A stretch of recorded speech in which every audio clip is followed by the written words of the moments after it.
오늘은 다니엘서 2장을 한번 정리를 해보겠습니다. 지난번에 한 것도 한번 반복하면서 생각합니다. 다니엘 전체 2장의 이야기는 바벨론의 포로로 잡혀간 다니엘과 세 친구가 포로 생활에서 도저히 그들이 시키는 대로 따라가며 굴복하고 살지 않으면 살 수 없는 그런 환경 속에서 어떻게 하나님의 영광을 드러내며 어떻게 하나님이 그들을 통해서 세상을 굴복시키는가, 그런 이야기입니다. 그래서 이 이야기를 통해서 오늘 우리가 세상 한가운데 살면서 이 세상에 말할 수 없는 큰 세력 속에 하나님의 교회가 너무 작아 보이고 너무 무력해 보인다 할지라도 이 하나님의 교회를 통해서 하나님의 살아계심을 믿고 역사의 주권자 되심을 믿는 자들을 통해서 하나님이 세상에 어떤 하나님의 영광을 드러내시며 우리에게 무엇을 맡기셨는가, 오늘 우리가 세상을 향해서 어떤 책임이 있는가 하는 것들을 붙잡아야 될 것입니다. 이 다니엘서가 거저 지나가지 않고 우리의 삶 속에서 어떻게 믿음으로 살아야 되는가가 실제로 붙잡아지는 그런 은혜가 있기를 바랍니다. 예. 지금 다니엘과 세 친구가 거한 곳이 어디라고요? 몸이 있는 곳이 어디입니까? 예, 바벨론입니다. 바벨론의 주권자는 누굽니까? 느부갓네살입니다. 이것은 영적으로 보면 공중 권세 잡은 자, 이 땅의 모든 세력은 사실은 사단이 이끄는 대로 하나님께 불순종하며 마치 이 땅이 자기가 주인인 것처럼 하나님께서 그에게 영광도 권세도 나라도 잠깐 맡기신 것인데 그걸 깨닫지 못하고 잠시 있다가 죽을 수밖에 없는 인생이 마치 교만하게 자기가 전부 권세를 가진 것처럼 그렇게 살아가는 어떤 인생의 종류를 이와 같이 느부갓네살이라는 그런 사람을 통해서 나타내는 것입니다. 이것은 오늘날 우리가 살아가는 세상 한복판을 의미합니다. 이 바벨론이라는 땅에 누가 살고 있습니까? 이 바벨론의 느부갓네살 밑에 다 복종하는 사람들이 살고 있는데 그 중에 절대로 느부갓네살의 통치에 들어가지 않는 사람들이 있습니다. 누굽니까? 예, 다니엘과 세 친구입니다. 이제 꿈에 관한하는 다니엘이 나오니까 다니엘을 대표로 쓰겠습니다. 그 다니엘은 누구의 통치를 받습니까? 예, 하나님의 통치를 받습니다. 절대로 느부갓네살의 통치를 받지 않는 것입니다. 오늘 이것을 우리에게 다니엘, 그 시대의 다니엘이 아니라 오늘 우리에게 한번 적용해 봅시다. 하나님의 교회, 하나님의 백성들에게 적용해 보면 바로 다니엘과 같이 우리가 세상 한복판에 느부갓네살이 통치하는 공중 권세 잡은 자가 통치하는 이 세상에 발디디고 사지만 하나님의 교회는 누구의 통치를 받아야 됩니까? 느부갓네살?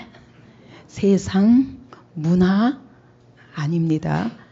하나님이 친히 통치하시는 그런 삶을 살아야 될 것입니다. 이 다니엘 2장 37절을 한번 보십시오. 2장 37절. 2장 37절 함께 읽겠습니다. 왕이여, 왕은 열왕의 왕이시라. 하늘의 하나님이 나라와 권세와 능력과 영광을 왕에게 주셨고, 다니엘은 이렇게 선포하는 것입니다. 느부갓네살 왕이 아무리 최고의 권세를 누리고 있을지라도 당신이 지금 누리고 있는 무엇이 나라와 권세와 능력과 그 영광, 이것을 이게 다 누구 거라고요? 당신 것이 아니라는 것입니다. 누구 거? 하나님이 주셨기 때문에 하나님이 주신 것이라고 말합니다. 결국 우리가 느부갓네살과 이 세상이 큰 권세를 가지고 우리를 압박하고 그들이 이 땅에서 주인 노릇하는 것 같지만 그들이 가지고 있는 나라와 그들이 가지고 있는 권세와 그들이 가지고 있는 능력과 그들이 가지고 있는 돈과 영광과 그 모든 것은 하나님의 주권 속에 있다는 것입니다. 그들은 자기가 최고인 것처럼 교만하여 하나님을 대적하며 하나님의 교회를 핍박하며 그리고 살고 있을지라도 하나님의 교회 위에 있는 것처럼 그렇게 살고 있을지라도 역사의 주권자는 우리가 믿는 하나님이 바로 역사의 주권자 되신다는 것입니다. 오늘 우리도 마찬가지입니다. 세상의 문화가 온 땅을 덮어서 그 세상의 문화와 풍속을 쫓아가지 않으면 이 세상에서 살기 어려울 것 같은 그런 삶이 우리의 현실이라 할지라도 눈을 똑바로 뜨라는 것입니다. 느부갓네살이 그가 가진 권세와 나라와 영광도 우리가 믿는 하나님의 것이라는 겁니다. 그러므로 이 느부갓네살 밑에 산다 할지라도 우리가 두려워야 할 분은 느부갓네살이 아니라 하나님이라는 것입니다. 그리고 계시록 18장 2절을 보십시오. 계시록 18장 2절에 보면 여기 가로대 그 다음부터 시작. 무너졌도다 무너졌도다 큰 성 바벨론이여 귀신의 처소와 각종 더러운 영에 모이는 곳과 각종 더럽고 가증한 새에 모이는 것이 되었도다. 예, 무너졌도다. 하나님 보시기에는 이 세상이 아무리 크고 화려할지라도 하나님 보시기에는 거기가 바로 귀신의 처소예요. 공중 권세 잡은 자가 마귀와 귀신들이 득실거리며 그 문화를 주관하는 세상이므로 하나님의 눈으로 볼 적에는 이미 무너졌다고 말씀하시는 것입니다. 다니엘이 꿈을 꿔서 꿈을 꿈에 보니까 그 나라가 어떻게 됐습니까? 한 뜨인 돌에 의해서 다 무너졌습니다. 가루같이 무너졌습니다.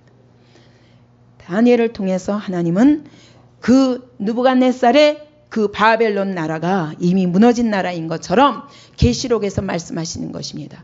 그 당시에 바벨론이 최고의 영광을 누렸던 것처럼 이 땅에서 인간의 문화가 최고의 영광을 누리며 화려할지라도 하나님의 눈으로 볼 적에는 무너졌도다. 그러므로 너희는 그들의 받는 재앙에 참여하지 말고 거기서 나오라 말씀하십니다. 그러므로 하나님의 교회는 다니엘처럼 아무리 큰 세상의 세력 가운데 산다 할지라도 다니엘 2장 44절 보십시오. 우리는 뭘 바라봐야 되는가? 2장 44절 시작.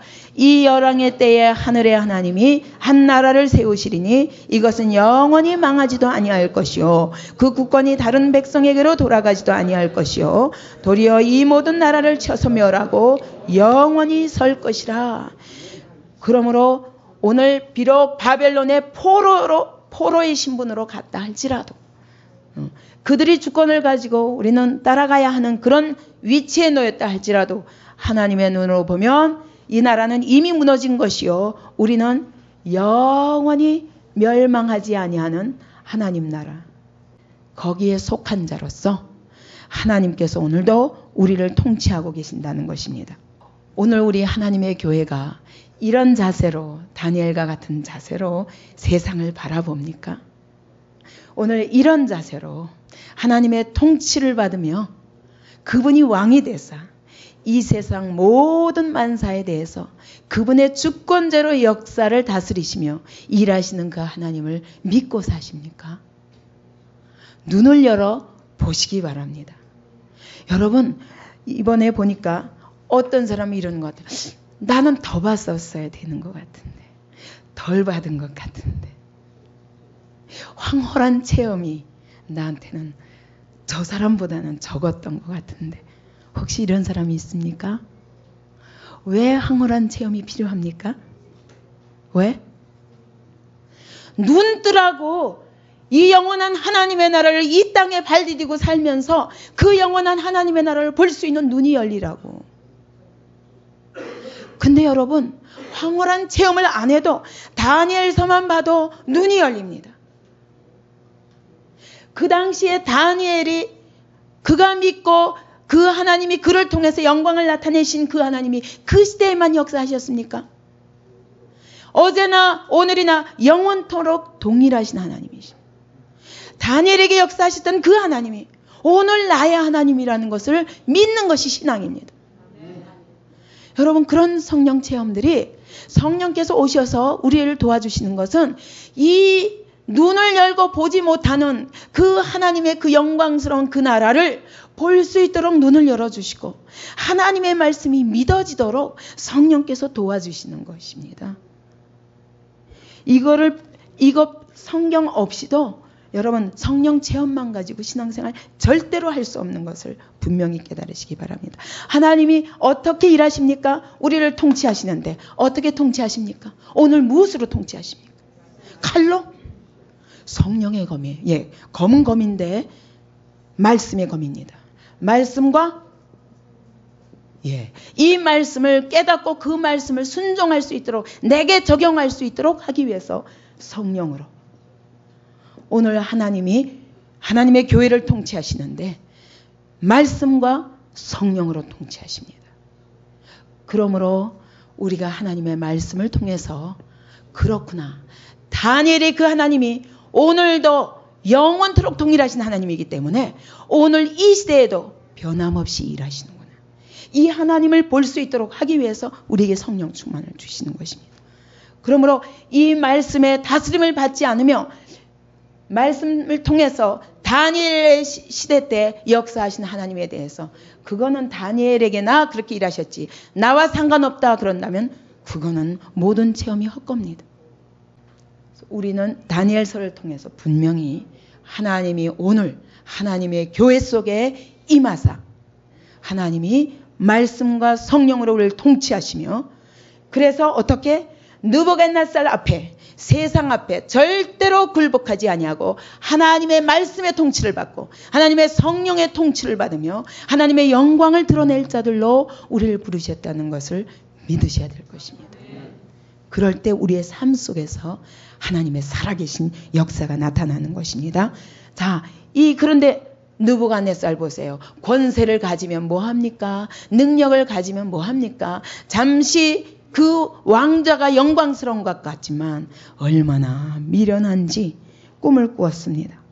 다니엘서 2장 28절 29절 2장 28절 29절 시작. 오직 은밀한 것을 나타내실 자는 하늘에 계신 하나님이시라. 그가 느부갓네살 왕에게 후일에 될 일을 알게 하셨나이다. 왕의 꿈 곧 왕의 침상에서 뇌 속으로 받은 이상은 이러하니이다. 꿈을 꿨는데 꿈을 꾸고도 이게 무슨 꿈인지 모르고 해석도 못하거니와 꿈도 잊어버렸어요. 근데 이 꿈은 어떤 것입니까? 하나님이 장래되어질 일을 보여주신 것입니다. 보면 뭐합니까? 깨닫지 못하는데. 환상을 보면 뭐합니까? 깨닫지 못하는데. 나중에 다니엘이 해석을 해줘도 붙잡지도 못해요. 이게 미련한 세상입니다. 공중권세가 잡고 있는 세상입니다. 꿈을 꾸었습니다. 하나님은 장래일을 보여주신 것입니다. 그리고는 마음에 번민을 합니다. 분명히 악몽을 꾼 것입니다. 너무 인상이 강렬해서 잊어버릴 수는 없을 것 같아요. 그 인상은 남았는데 그 꿈이 뭔지도 모르고 그 뜻이 뭔지도 모릅니다. 그래서 혼자 번민했습니다.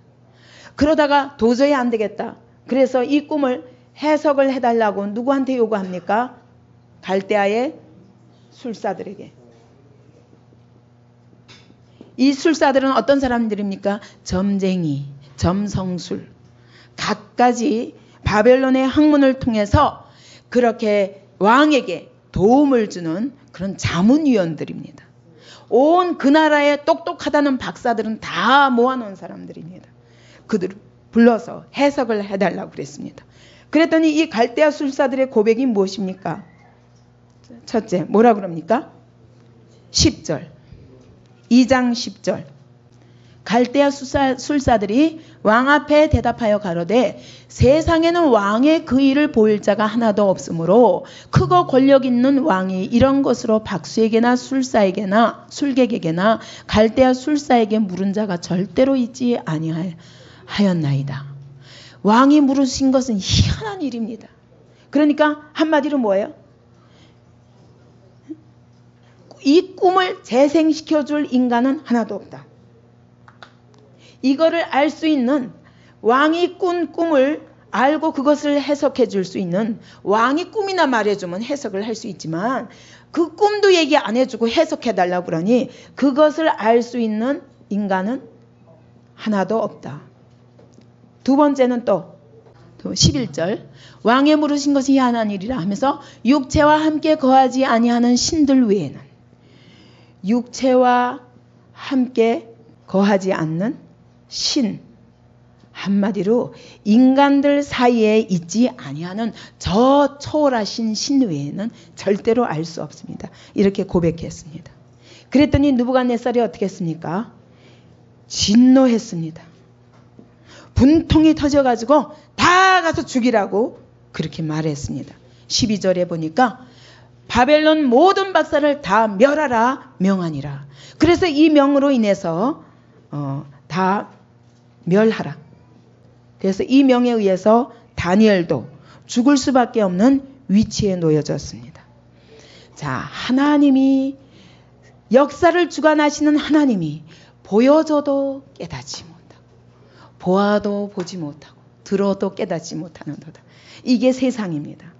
그러나 하나님께서 다니엘에게 어떻게 하셨는가? 다니엘은 이 사실 앞에 자기도 죽을 수밖에 없는 그런 상태에서 뭐라고 말합니까? 내가 왕에게 알게 하리이다. 몇 절에 나오죠? 16절. 다니엘이 들어가서 왕께 구하기를 기한하여 주시면 왕에게 그 해석을 보여드리겠다. 이 자신이 어서 나온다고요? 어떻게 알아요? 왕이 꾼 꿈을 어떻게 자기가 알고 그거를 알아맞힐 뿐만 아니라 해석까지 해주겠다는 거예요. 어떻게 합니까? 다니엘은 무엇을 믿었습니까? 하나님이 내게 보여주실 것을 믿었습니다. 왜냐하면 하나님은 선지자들에게 꿈을 통해서 자기의 뜻을 드러내시고 선지자들에게 먼저 말씀하지 아니하시고는 절대로 하나님이 거저 일하시는 법이 없는 것을 알기 때문에 분명히 느부갓네살에게 꿈을 보여주실 적에는 역사에 대한 어떤 예언적인 하나님이 계실 것이다 믿었습니다. 그러면 우리 하나님은 나에게 반드시 알려주실 것이다. 여러분 그렇게 믿습니까? 여러분 세상에 있는 모든 사건들을 오늘 세상 사람들은 무슨 사건이 일어나도 고민합니다. 이것이 무슨 뜻인가? 왜 이런 일이 일어날까? 고민합니다. 절대로 해석할 수 없습니다. 왜 우리의 가정에 이렇게 불행이 있는가? 왜 오늘날 재앙이 이렇게 임하는가? 왜 전쟁은 끊임없이 일어나는가? 왜 경제는 점점 이렇게 죽어가서 우리에게 소망이 없어 보이는가? 모든 문제에 대해서 해답이 없습니다. 그런데 그리스도인은 어떻다는 거예요? 해답을 가진 사람들입니다. 이 땅에 일어나는 모든 문제에 대한 해답이 어디에 있습니까? 하나님이, 우리는 이미 하나님의 계시를 받은 자들이에요. 이걸 믿으셔야 됩니다. 다니엘은 하나님이 나에게 말씀하시지 않고는 절대로 일하시지 않는다고 확신한 겁니다. 하나님이 아브라함에게 그랬어요. 내가 소돔과 고모라를 멸하려고 한다. 그러면서 내가 내 친구 아브라함에게 내가 하려는 일을 숨기겠느냐? 내가 너에게 말하지 않고 행하겠느냐? 아브라함아, 내가 소돔과 고모라를 멸하려고 한다. 아브라함이 깜짝 놀랐어요. 거기 롯이 있는데, 내 조카 롯이 있는데, 하나님 50명만 의인이 있다면 멸하지 않으시겠습니까? 그럼. 근데 50명이 안 될 것 같아. 45명은요. 그럼 그래도 안 멸하지. 40명은요. 하나님 미안하지만 40명. 그래도 안 멸한다. 또 자신이 없어요.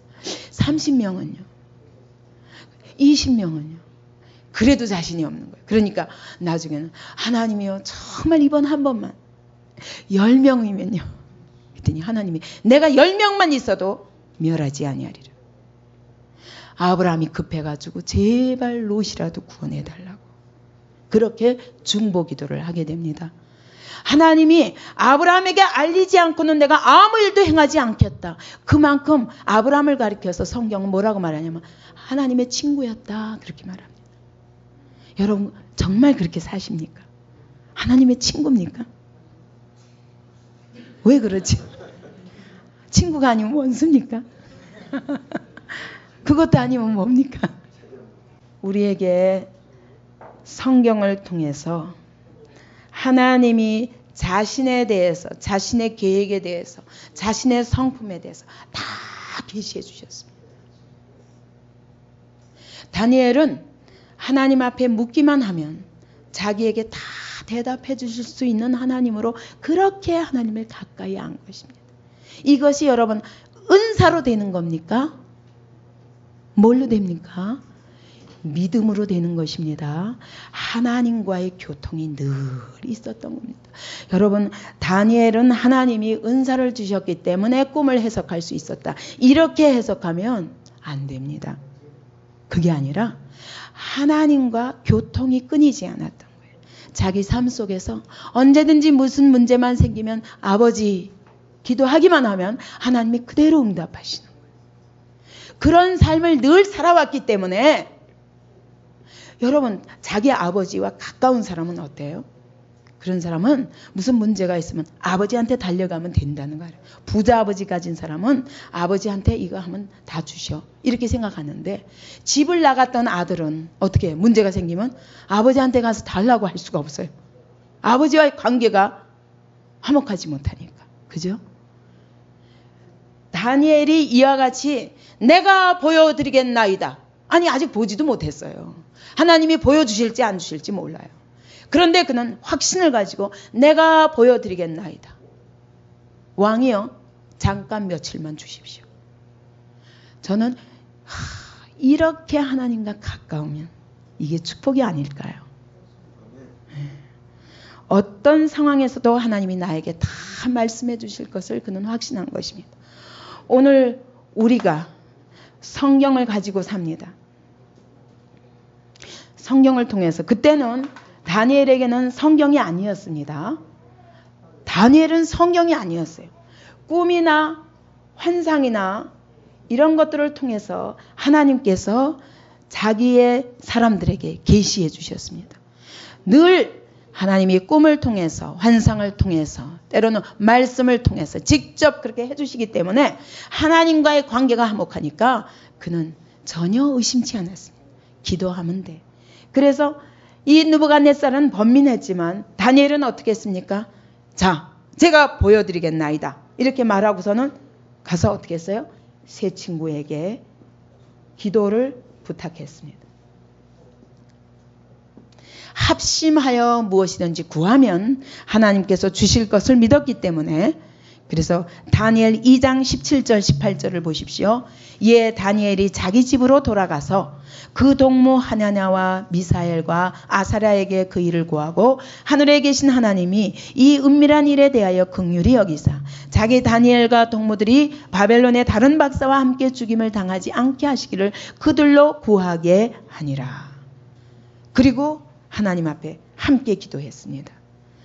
우리는 번민할 필요가 없습니다. 하나님이 우리에게 늘 하나님께서 우리에게 늘 자신을 계시해 주시고 그리고 우리가 기도하기만 하면 늘 들어주시는 하나님과의 관계가 시온의 대로가 뚫린 사람들입니다. 이게 축복인 거예요. 우리가 우리 자신에 대해서 그런 사람이라는 걸 알아야 됩니다. 그렇지 않으면 똑같이 문제를 만났을 때 뭐지? 갈대아 수사들하고 똑같이 우리가 어떻게 합니까? 하나님 외에는 어떻게 합니까?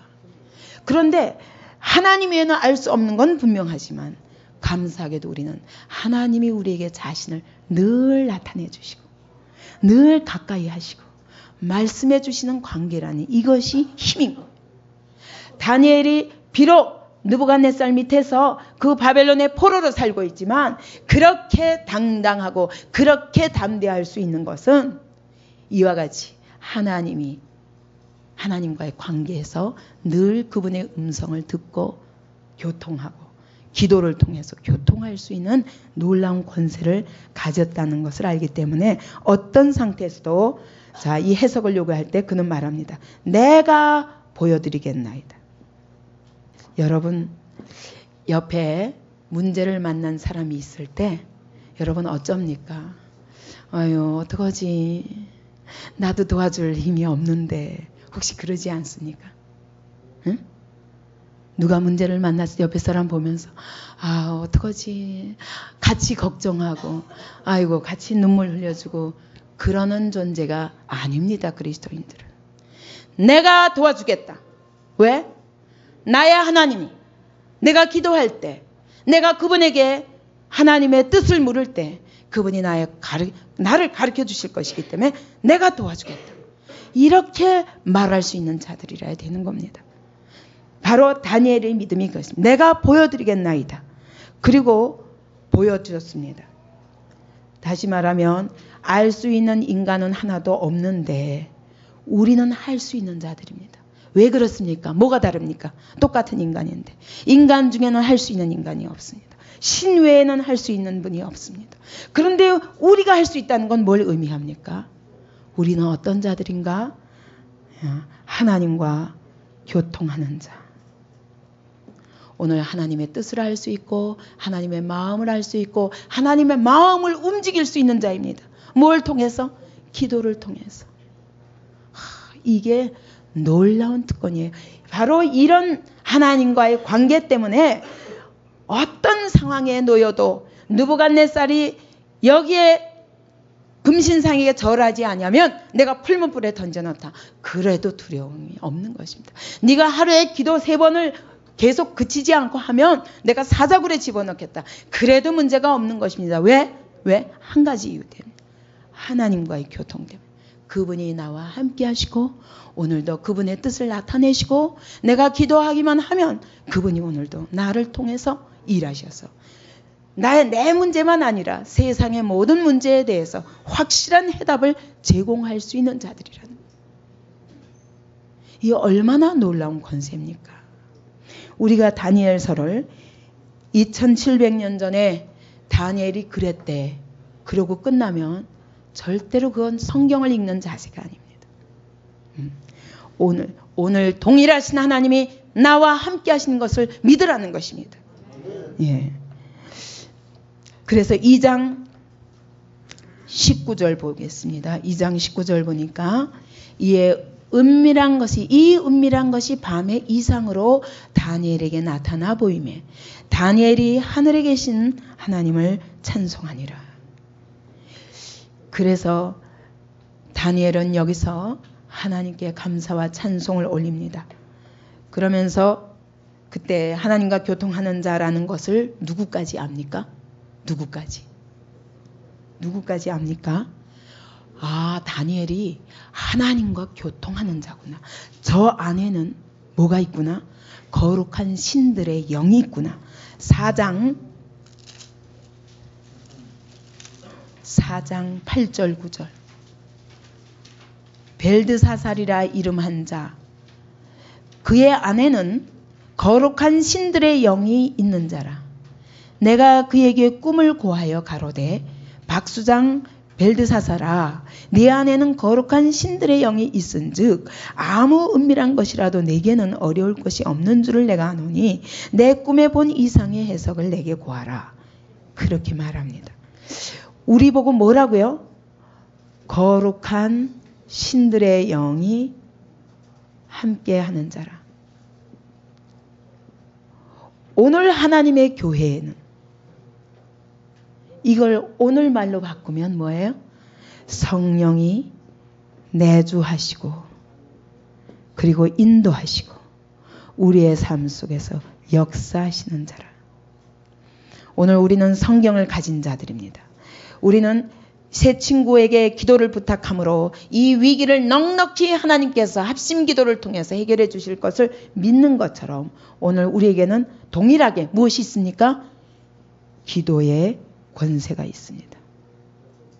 기도할 수 있다는 게 얼마나 놀라운 권세인지 제가 참 이번에 또 정말 실질적으로 느꼈습니다. 제가 여기서 밤에 혼자 기도하면서 한 몇 주를 보낼 때 정말 제 마음에 허공을 치는 것 같은 그 외로움이 있었거든요. 내가 지금 하나님이 준비하시는 일들에 대한 이 느낌을 아무도 같이 가질 수가 없고, 이 일을 이뤄가는 일에 정말 마음으로 같이 바라보며 기도해 줄 사람이 없고, 이번에도 집회를 준비할 때 그렇게 외롭더라고요. 이 교회에서 기도하는데 혼자 몸부림을 치면서 하나님 저 도와주시지 않으면 안 돼요. 예. 이번에 하나님이 이 교회를 들어 올려주세요. 근데 그렇게 기도할 때는 너무 외롭고 또 너무 아무것도 안 보이니까 허공을 치는 것 같은 그런 기분이었습니다. 그런데 하나님께서 이번에 집회를 통해서 어떻게 일하셨습니까? 저 기도한 것밖에 아무것도 없어요. 그죠? 그런데 하나님이 일하시면서, 그래서 또 한 번 제가 하나님 앞에 아버지 내가 이 강단을 맨날 비운 거 용서해 주세요. 거기서부터 내 기도가 시작이 된 거예요. 아버지께서 여기서 기다리셨다고 그랬는데 제가 그것도 모르고 이 자리를 비운 거 용서해 주세요. 거기서부터 기도가 시작되었고, 그리고 여기 앉아 있으면서 아버지 저 여기 왔어요. 여기서 기다리셨다고 그랬죠. 그래서 제가 여기 왔습니다. 아버지 이제부터 나를 인도해 주세요. 그거밖에 기도할 게 없었습니다. 그런데 그게 그렇게 놀라운 권세인 거예요. 여러분. 우리가 기도할 수 있다는 거, 기도하는 순간에는 외롭습니다. 왜 여러분이 그렇게 보고 싶어 하는 줄 아십니까? 그 외로움을 견딜 수 없는 거예요.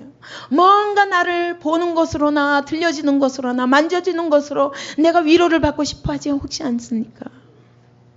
그러나 더 큰 믿음은 성경에 기록된 모든 사건 속에서 역사하신 그 하나님이 오늘 이 시대 나의 발걸음 위에서도 동일하게 일하심을 믿는 믿음보다 더 큰 축복이 없는 줄 아시기 바랍니다.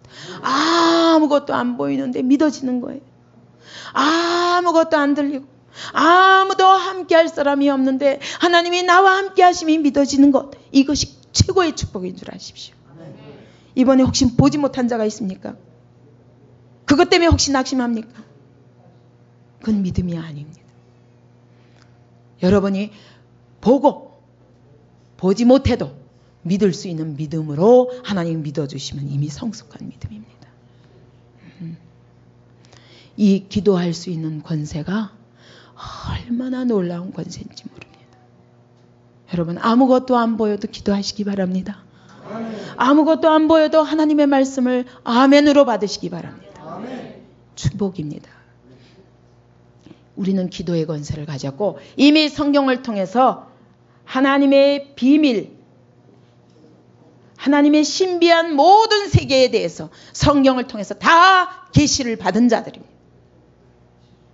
이 계시를 받은 자로서 입 다물고 있으면 안 됩니다. 다니엘이 입을 다물 수 없었던 것처럼 입을 다물고 있으면 안 됩니다. 오늘 우리가 모든 문제에 대해서 기도할 권세를 주셨기 때문에 모든 문제에 대해서 기도를 통해서 해답을 얻을 수 있고 모든 세상을 도와줄 수 있습니다. 그래서 왕 같은 제사장이라고 그랬습니다. 근데 그 일을 하지 않으면서 하나님이 안 보인다, 안 들린다 이렇게 말하지 않기 바랍니다.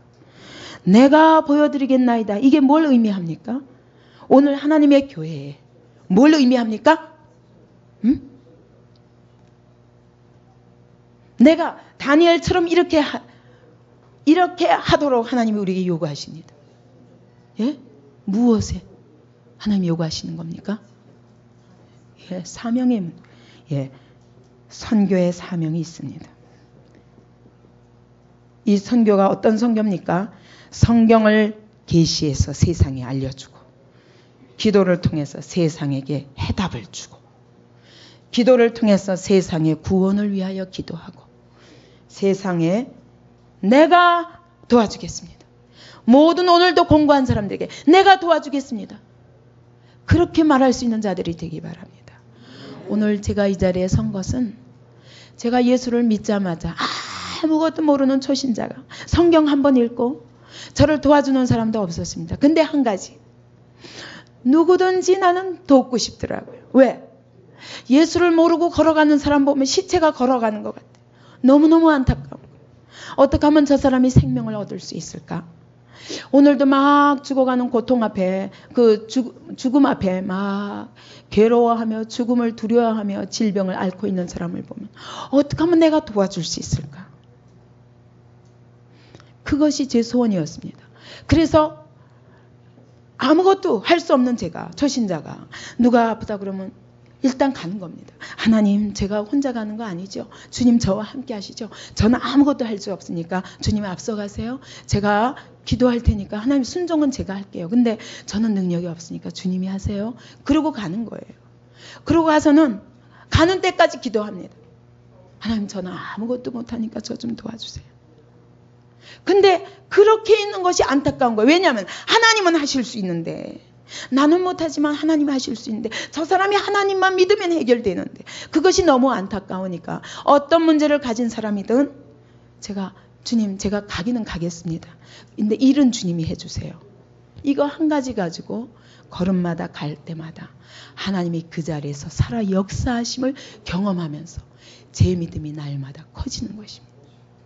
그러면서 어떤 문제 앞에서도 하나님은 절대로 실패하지 않으시는 그 하나님을 보았던 것입니다. 여러분, 오늘 여러분의 주변에 어떤 문제가 있든지 한번 내가 하겠습니다. 그래 보시기 바랍니다. 예. 저는 그랬어요. 어떤 때는 제가 너무 육체가 힘들고 제 환경이 너무 힘들어도 아주 도저히 해결할 수 없는 문제가 있을 때 제 생각에 무슨 생각이 드냐면, 적어도 분명히 하나님이 하실 텐데, 그것이 어려운 문제이면 문제일수록 제게는 어떻게 보이냐면, 저기에 순종하고 가기만 하면 하나님이 놀랍게 일하실 텐데, 근데 내가 못 가면 내가 그걸 못 볼 텐데. 그래서 하나님 앞에, 하나님 제게 맡겨 주시옵소서. 아무것도 할 줄 모르면서, 그리고 몸은 피곤해도 하나님이 어차피 하실 터인데 기왕이면 제게 맡겨 주시옵소서. 그렇게 기도했습니다. 그래놓고 턱도 없이 내가 도저히 도와줄 수 없을 것 같은 그런 위기의 문제 앞에서도 하나님이 어떻게 일하시는가 정말 보고 싶었어요. 하나님이 일하시는 장소에 내가 빠지는 것이 너무 싫었어요. 다른 사람, 나 대신 누가 가면 그가 볼 텐데 생각하면 힘들어도 가야 돼. 그렇게 하고 갔습니다. 그럴 때마다 하나님이 변함없이 한 번도 하나님이 거저나를 돌려보내신 적이 없었습니다. 항상 하나님의 이적과 기사를 보게 하셨습니다. 그것이 너무 큰 즐거움이었기 때문에 저는 다니엘의 이 말이 너무 공감이 가요. 내가 보여드리겠나이다. 이것이 우리의 고백이 되기 바랍니다. 적어도 우리 안디옥 식구들은 어떤 세상의 문제 앞에서도 내가 도와주마. 이렇게 나아갈 때 그거 그래 놓고서는 내가 해줄게 그걸로 끝나면 안 되죠. 어떻게? 기도하면서 성경에 의지하면서 하나님의 말씀을 하나님 내게 설명해 주옵소서. 그러니까 저는 그런 문제를 한 가지 만나면 밤을 새우고 기도하는 것입니다. 하나님, 내가 내일 성경에 어디를 붙잡고 나가야 될까요? 나는 성경 어디가 어딘지 잘 모르니까 하나님 제게 말씀해 주세요. 밤새 그거 한 가지 가지고 기도하는 거예요. 근데 그렇게 해서 하나님의 음성을 들을 때 그 기쁨은 이로 말할 수 없다. 그렇게 해서 하나하나 쌓여진 것이 오늘 제가 말씀을 전할 때 능력으로 전해지는 구절들인 것입니다. 그것이. 왜? 내가 능력으로 그 말씀을 체험했기 때문에 능력으로 전할 수 있는 거예요. 근데 그렇지 않으면 이렇게 말씀이 허공을 붕붕 뜨게 되죠. 근데 내가 현장에서 목격한 바기 때문에 힘있게 전할 수 있는 거죠. 그래서 이와 같이 내가 보여드리겠다. 이것이 하나님의 교회가 해야 할 일입니다. 오늘 세상 가운데서. 그리고 하나님께서 다니엘이 어떻게 하겠습니까? 하나님이 보여주시니까 감사와 찬양을 하나님께 돌리며 20절 23절에 보니까 자, 20절, 23절 보니까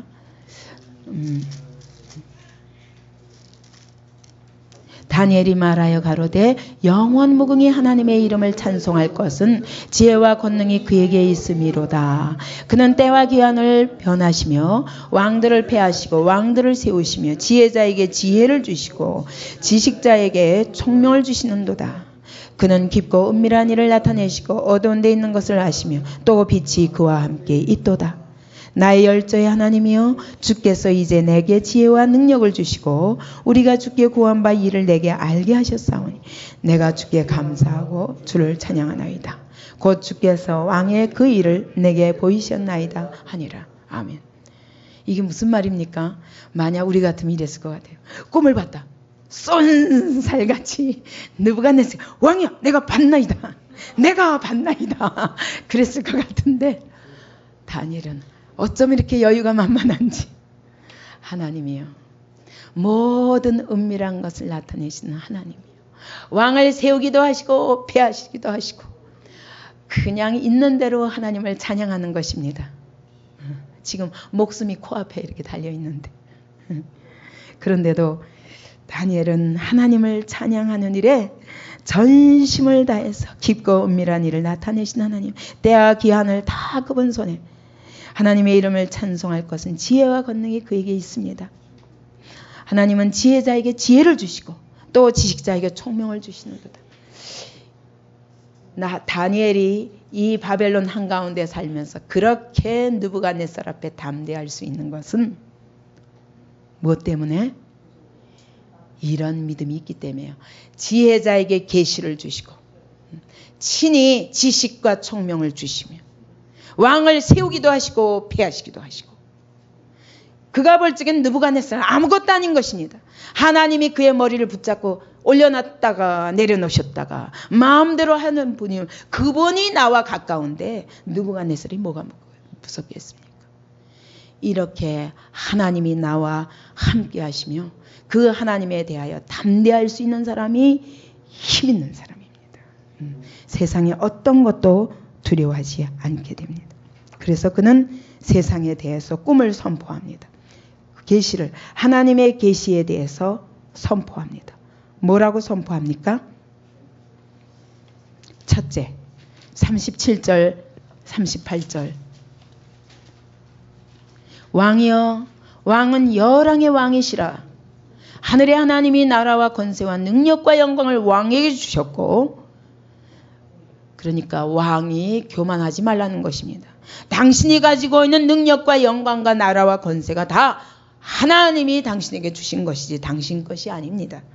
인생들과 들짐승과 공중의 새들 어느 곳에 있는 것이든 그것들을 왕의 손에 붙이신 분이 하나님이십니다.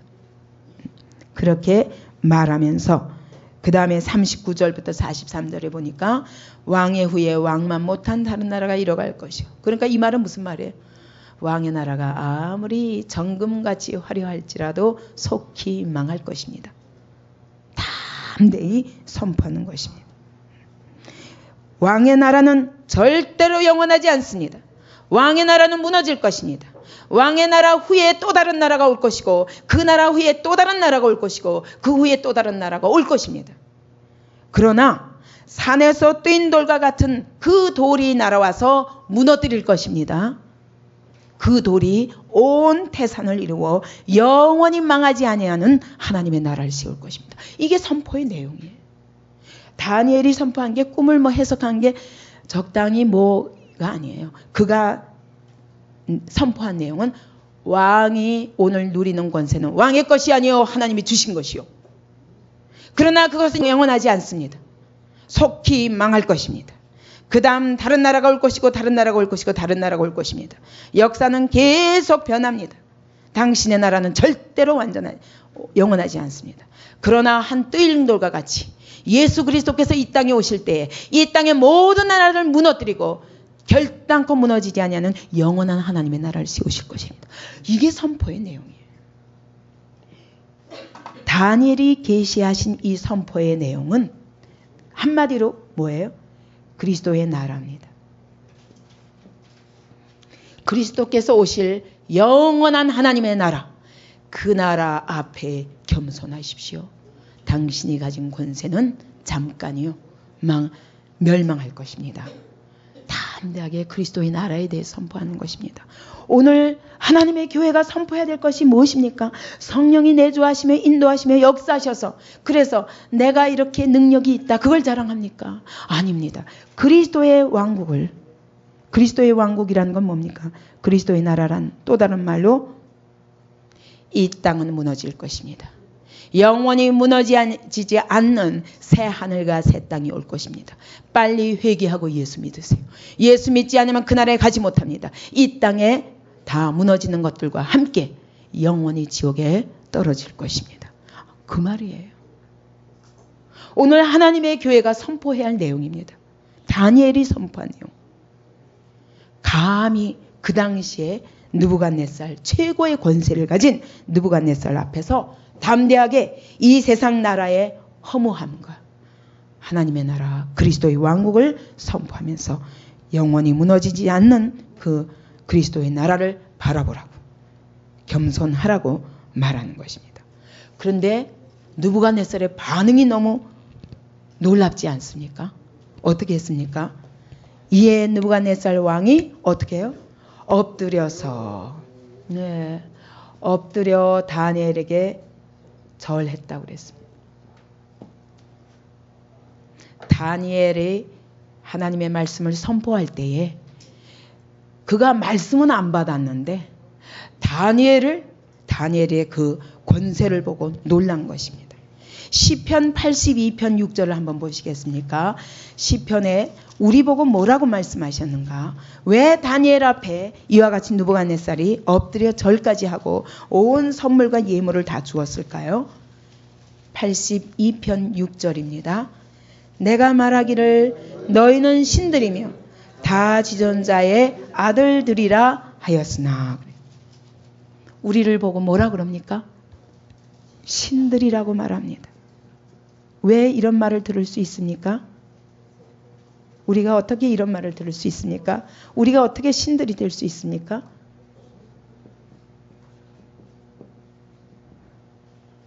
어떻게? 하나님의 성령이 내 안에 계시기 때문에 예수께서 내 안에 계시기 때문에 이것을 또 다른 말로 하면은 우리 보고 뭐라 그러냐면 작은 예수들이라. 예수께서 이 땅에서 얼마나 놀랍게 기적과 이사로 병든 자를 고치고 귀신을 쫓겨나가게 하며 모든 사람들을 복음으로 살리셨습니까? 오늘 우리는 작은 예수들입니다. 그럴 때 우리 안에 있는 예수를 발견할 때 세상은 엎드려 절하게 되어 있습니다. 비록 느부갓네살이 바로 이 꿈을 통해서 계시해 주신 하나님의 말씀은 듣지 않았어요. 그런데 다니엘 앞에는 굴복합니다. 너야말로 과연 하나님의 거룩한 신들의 영이 함께하는 자구나. 그리고 그 앞에 엎드려 절하고 상을 줍니다.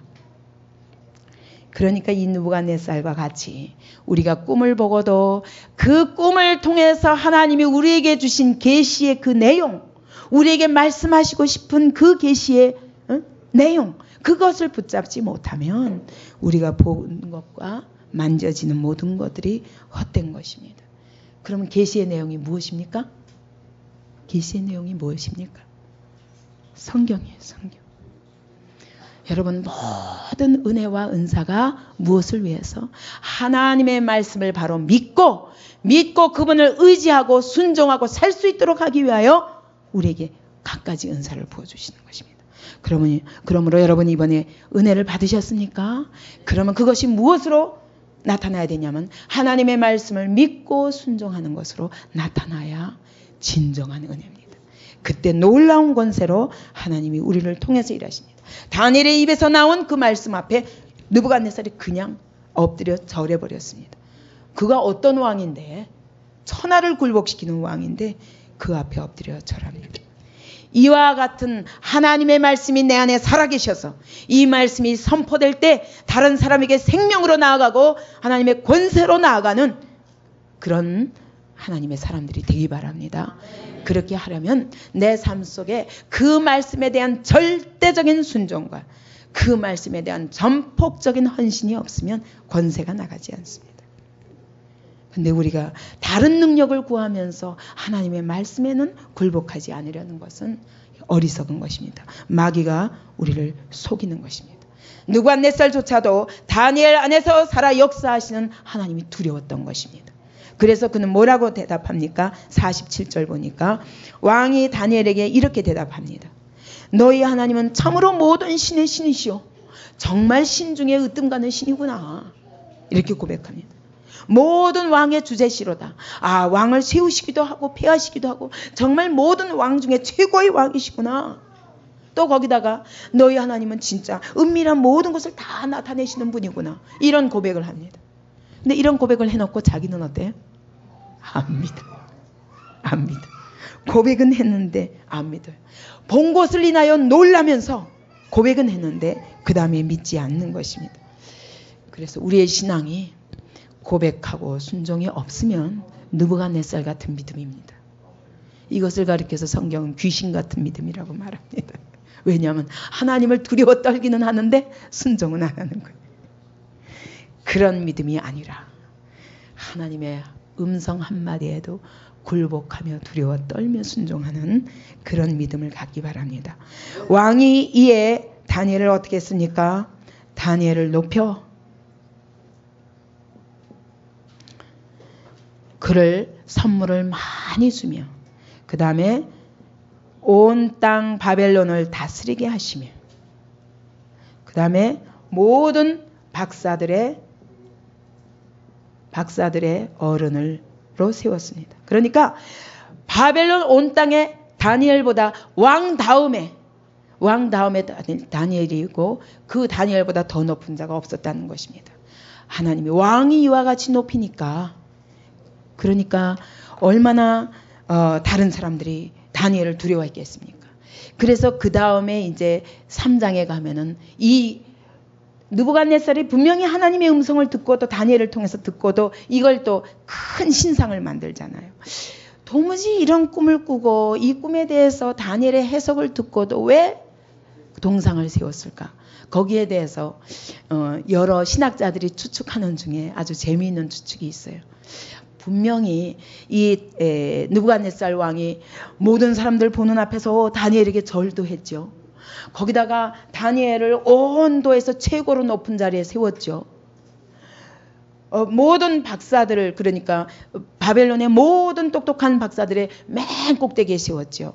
그러니까 아마 분명히 거기다가 입술로 뭐라고 그랬어요? 너희 신이야말로 모든 신 중의 신이요 모든 왕 중의 왕이요 또 모든 것을 은밀한 것을 나타내는 자로다 이러고 고백했기 때문에 그 당시에 바벨론의 우상 숭배하는 자들이 아마 들고 일어나서 저거 유대교로 저기 하나님을 믿는 이스라엘의 종교로 저 왕이 바꿨나 보다. 이런 오해가 있었을 것이다. 그래서 아마 신상을 세우지 않을까. 그게 사실인지 아닌지는 모르지만 그럴 정도로 이 느부갓네살 왕이 다니엘을 이렇게 높여준 것입니다. 여러분 이것을 통해서 우리가 받아야 될 것이 무엇입니까? 다니엘이 이때가 몇 세 때예요? 몇 세 때? 15살에서 17살 정도로 추측합니다. 우리 우성이보다 우성이만 할 때라는 거예요. 그런데 이렇게 어린 사람을 어떻게 했다고요?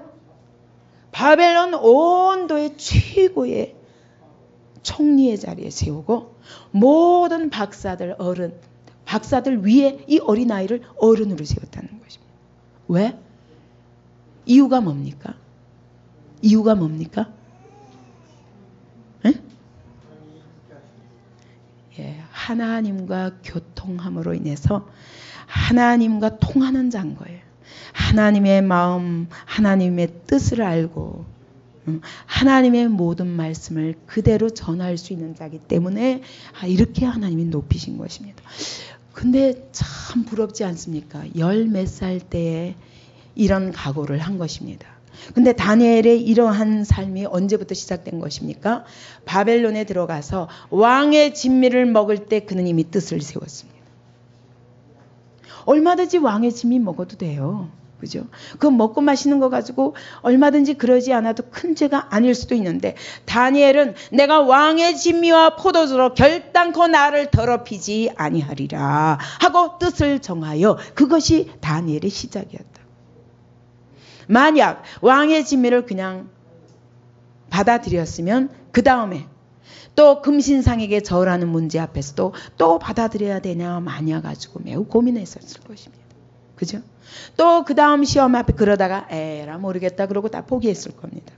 근데 뜻을 정한 그 시간부터 그는 이 바벨론 땅에 살지만 구별되어 하나님의 통치를 받으며 하나님의 계시를 받으며 하나님의 음성을 들으며 하나님 편에서 그 말씀을 전하며 선포하며 느부갓네살 앞에도 감히 왕의 나라는 길지 않을 것이요 그리스도의 나라가 영원한 나라요 이렇게 선포할 수 있는데 그가 이렇게 높임을 받은 것입니다.